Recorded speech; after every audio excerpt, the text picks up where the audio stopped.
ni Dieu ni maître, Yael Braun-Pivet, du haut de son perchoir, ne roulerait que pour elle.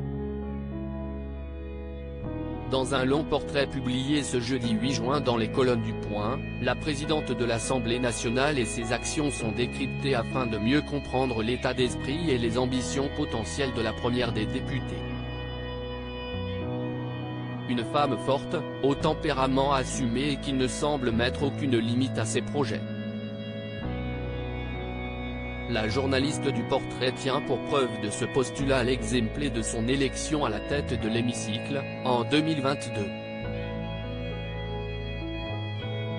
Alors que l'exécutif prône le retour à ce poste de Richard Ferrand, craignant de voir la femme de 52 ans briguer le siège, il l'en dissuade en lui offrant le poste de ministre des Outre-mer.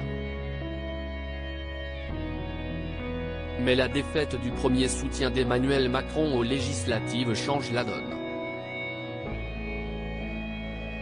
À peine 36 jours après son accession au ministère, Yael Braun-Pivet lâche tout pour revenir à son plan initial, malgré les découragements de l'Élysée, préférant la candidature de Roland Lescure.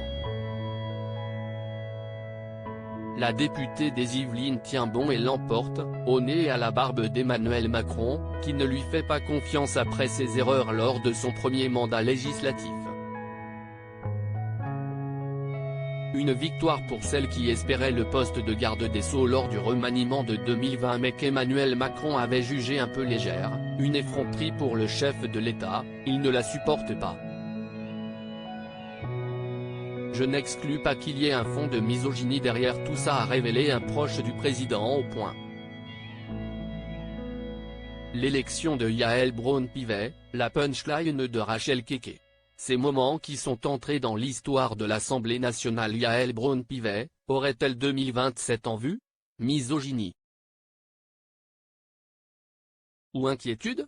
Plus loin dans le portrait, Emmanuel Macron reconnaît lui-même, « Quand je lui parle, j'ai l'impression de me voir en 2017 ». Alors que l'occupante du perchoir s'affranchit de tous les holà qui ont pu lui être adressés jusqu'alors, rien ne semble empêcher Yael Braun-Pivet de viser la plus haute fonction de l'État.